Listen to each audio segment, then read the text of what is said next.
आप देखना शुरू कर चुके हैं ओबीसी टाइम्स और अभी हम मौजूद हैं लोकसभा आजमगढ़ में। ये वही आजमगढ़ है जिसे सपा का गढ़ कहा जाता है, जहां से कभी मुलायम सिंह यादव सांसद हुआ करते थे, अखिलेश यादव सांसद हुआ करते थे। यही वो आजमगढ़ है, राहुल सांकृत्यायन की भी धरती रही है। आज की परिस्थिति कुछ अलग है। आज यहाँ से समाजवादी पार्टी से धर्मेंद्र यादव सांसद के उम्मीदवार हैं और भारतीय जनता पार्टी ने अपना भरोसा एक बार फिर दिनेश लाल यादव निरहुआ पे जताया है। हम इस समय मौजूद हैं आजमगढ़ में और हमारे साथ यहाँ समाजवादी पार्टी के कुछ कार्यकर्ता हैं जो विभिन्न क्षेत्रों, विभिन्न जिलों से आए हुए हैं यहाँ पे। उनसे हम जानने की कोशिश करेंगे कि क्षेत्र में वो जा रहे हैं तो लोगों का क्या रुझान है और लोग, जनता जो है, किन मुद्दों पे वोट करने जा रही है। क्या हाल है? बस हाल तो ठीक है। और हम लोग तो कन्नौज से आए हैं आजमगढ़ की धरती पे घूमने, धर्मेंद्र यादव का प्रचार करने, प्रचार कह लो या हालात देखने। जो पूर्व सरकार ने यहाँ पे बड़े लंबे लंबे वादे किए थे और झूठे वादे कर करके और झूठ बोल करके जनता से वोट छीन लिया था। आजमगढ़ तो सपा का ही गढ़ रहा है, तो वोट इन्होंने वादा लंबे किए थे, वही देखने आए कि इन्होंने क्या किया। इनकी सरकार सेंटर से लेके प्रदेश में है और आज निरहुआ ने क्या किया वही मैं देखने गया हूँ। और क्षेत्र में जनता के मुंह से हमने वोट मांगने से पहले, हम लोग जब भी मांगते हैं तो मांगने से कोई चीज नहीं मिलती, कभी भी याद रखना। आज जनता खुद मांग रही, मैंने इतना देखा है गांव गांव में जा करके कि जनता खुद मांगती घूम रही। और जनता का कहना है कि जिसपे उम्मीद थी कि सेंटर से लेके प्रदेश में जिसकी सरकार है, हो सकता है इनको बदल के देखें, कुछ करेंगे। आज हमारे यहाँ पे नेताजी की एक एक ईंट लगी हुई है और उस पे लोगों ने यहाँ पे विश्वास कर लिया नई सरकार पे, और नई सरकार ने एक ईंट नहीं लगाई। जो मौका दिया यहाँ की जनता ने, तो जनता यहाँ की कहती है, हम कन्नौज से आए हुए, हमने सिर्फ यही पूछा कि विकास हुआ या नहीं हुआ। उन्होंने कहा यहाँ एक ईंट नहीं लगाई निरहुआ ने। आज इनको बहुत जल्दी से जल्दी उखाड़ फेंकने का काम यहाँ की जनता करने जा रही है। रही बात, अन्य जगह भी मैं गया हूँ तो कहीं शिक्षा का मुद्दा है। आज लोग, जो लड़के पेपर दिया है, पेपर देने पे ये लोग एक सेकंड नहीं लगाते कि लीक हो गया। भाई, एक 10,000 या 1 लाख भर्ती निकाली और 10 लाख लोगों ने फार्म भरे। 10 लाख लोगों के 2-2 हजार 4-4 हजार रुपया अगर खर्च हुए ट्रेन में आने में, जाने में, फार्म भरने में, तो उस बच्चे का तो पैसा चला गया। और उस बच्चे का गुणा 4,000 और गुणे 10 लाख लोगों ने फार्म भरे। आप करके देख लीजिए, इतना 1 लाख लोगों की तनख्वाह ये नहीं बांट पाएंगे, लेकिन फिर भी उन लोगों से पैसा ले करके और कह दिया कि फार्म लीक हो गया। चुनिंदा बच्चे इनके खुद है बच्चे, असली बात बच्चे भी नहीं जान पा रहे। बच्चे बच्चे होते हैं क्योंकि बच्चों के पास वो बुद्धि नहीं होती है। उनको दिखा दिया गया कि लीक हो गया, बच्चे वहीं पर शांत हो गए, हताश हो गए और हताश होकर के, मायूस होकर के घर में पड़े रहते हैं। अब हम लोग समझते हैं, हम लोग बड़े हैं उम्र में भी और समाज सेवी टाइप के हैं, हम जानते हैं ये क्यों खेल खेला जा रहा है। आज बच्चों को जो परीक्षा करवा के उनके उन्हीं में से चुनिंदा लोग निकाले जा रहे हैं।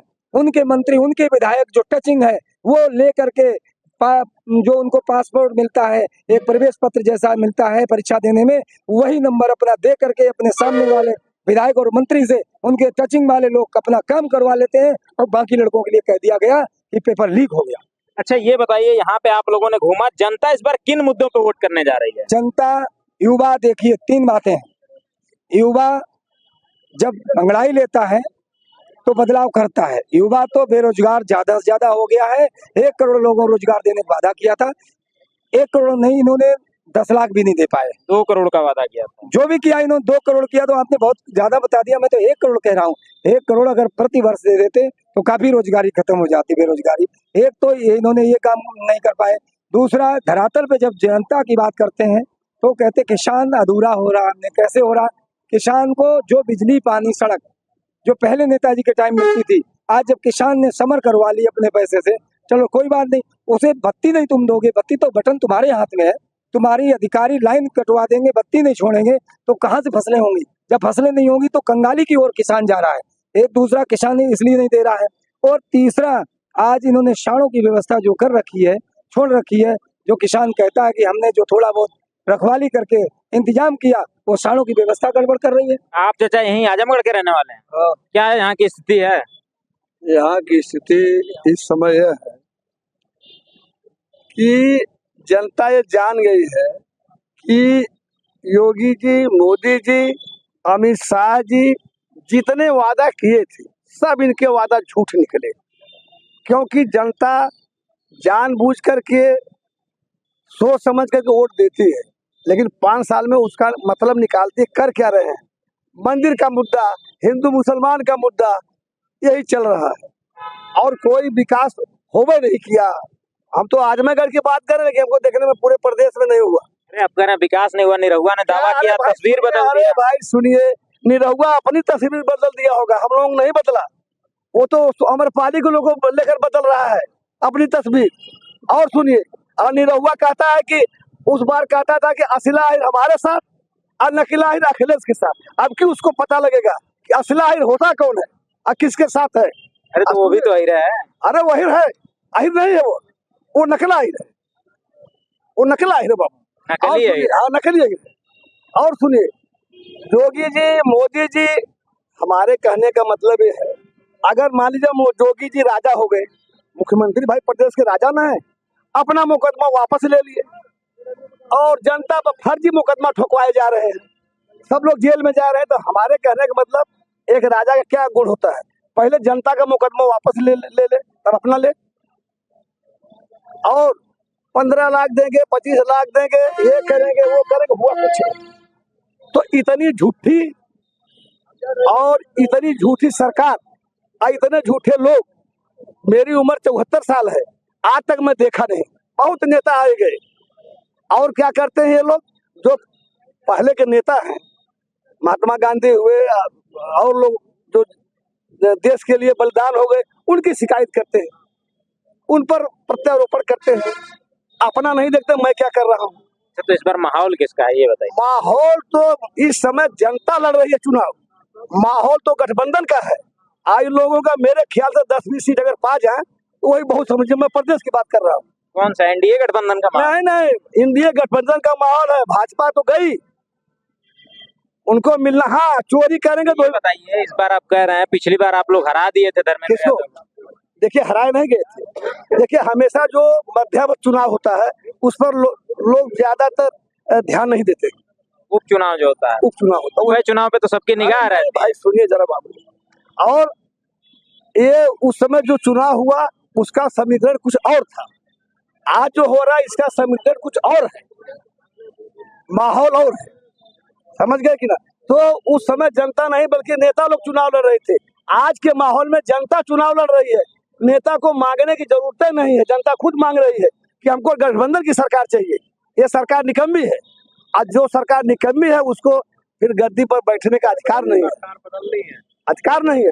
हमारे कहने का मतलब, योगी जी सुनिए, योगी जी पहले जनता के समीक्षा कराए होते कि फर्जी मुकदमा वापस लिए होते तब अपना लेते, अपना वापस ले लिए। जनता मर रही, उनको क्या पता है? अब राम का मंदिर बन गया, अब सीता जी का बनेगा, अब कहीं मथुरा में बनेगा, कहीं खेलो हिंदू मुसलमान लड़ाना। कब तक जनता जब तक नहीं समझी तब तक लड़ेगी। इन लोगों का ही काम है। और तीनों झूठा, अमित शाह, योगी और मोदी जी, समझ गए? तीनों इतनी झूठी सरकार आज तक इतनी उम्र में नहीं आई थी। बहुत सरकार देखे हम लोग, चौधरी चरण सिंह देखे, महात्मा गांधी जी के, सब कुछ देखे, लेकिन ऐसी झूठी सरकार नहीं आई। अरे अभी मैं रेलवे का टिकट लेने गए तो टिकट, पहले ये जमाना था कि जब गाड़ी छूट जाती थी तो ट्रेन का टिकट बाकायदा वापस हो जाता था। कि जब सवारी यहीं खड़ी स्टॉप पे जहाँ से उसे जाना था उसी स्टेशन से, जब सवारी यहीं खड़ी हो, गाड़ी अभी 10 मिनट पहले छूटी है, 20 मिनट पहले छूटी है, तो माने की सवारी तो यही है, यात्रा की नहीं, बाकायदा पैसा उसका वापस दे दिया जाता था। आज ट्रेन छूट गई या आध घंटे पहले में पहुंचा, पैसा पूरा का पूरा जब्त, 60 रुपया उसे कटते थे। अच्छा, ये भी हो रहा है? और क्यों? अब 450, ये देखो ना, 2 टिकटें मेरे बाकायदा, हमने दोनों फिर दूसरी लिया। अच्छा, ले भी रखे हैं? हाँ, ये देखो, एक टिकट जब बदली नहीं तो दूसरी लेनी पड़ी कल की। अच्छा। तो ये टिकटें हैं और ये टिकट का सिर्फ 20 मिनट करे, आधा घंटे पहले आना चाहिए। अरे ये बताओ, गाड़ी छूटी नहीं है और गाड़ी खड़ी है स्टेशन पे और हम टिकट वेटिंग है और हम लोग अभी जाने वाले थे और किसी कारणवश नहीं जा पा रहे। हमने कहा आध घंटे पहले, आध घंटे के 5 मिनट आप ज्यादा बाद में आए इसलिए नहीं। अरे हमने कहा पहले तो ऐसा था 3 घंटे बाद आते थे तो भी टिकट वापस हो जाती थी। आज ये हर तरीके से कमा रहे हैं, हर तरीके से बर्बाद कर रहे हैं, हर तरीके से खत्म कर रहे हैं। आज जनता परेशान। क्या माहौल है भैया? आप युवा हैं, माहौल आजमगढ़ का बहुत अच्छा है।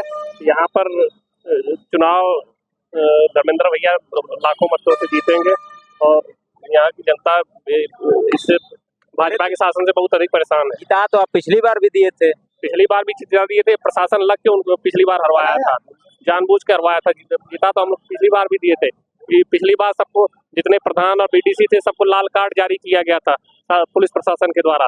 अब की पूरी जनता एकजुट होकर इसके खिलाफ, इस बार जनता खुद आजमगढ़ में चुनाव लड़ रही है। खुद संविधान जो बदलने वाली ताकतें हैं उनके खिलाफ जनता खुद चुनाव लड़ रही है। छात्र परेशान है, युवा परेशान है, जनता परेशान है, किसान पूरी परेशान है। शिक्षा, स्वास्थ्य, हर तरफ से परेशान किया जा रहा है। रोजगार दिया नहीं जा रहा है। इनकी जो पहली भाजपा गवर्नमेंट जब यूपी में बनी पहली बार, तो ये लेखपाल वैकेंसी कहते थे पहली वैकेंसी लेखपाल की आएगी, 4000 पद निकाले जाएंगे। आज तक वो 7 साल हो गया है, लेखपाल की वैकेंसी क्लियर नहीं है। वीडियो 2018 की वैकेंसी अभी तक क्लियर नहीं हुई है। सारे एग्जाम पेपर आउट हो जा रहा है। यहाँ का युवा जो है काफी हताश और परेशान है। यानी कि यहाँ का युवा जो है शिक्षा, स्वास्थ्य, चिकित्सा, रोजगार, खेती, सिंचाई पे वोट करने जा रहा है। हम अभी आजमगढ़ में मौजूद थे। जल्द ही मिलते हैं आपसे अगली वीडियो के माध्यम से। तब तक कमेंट करके बताएं वीडियो आपको कैसी लगी।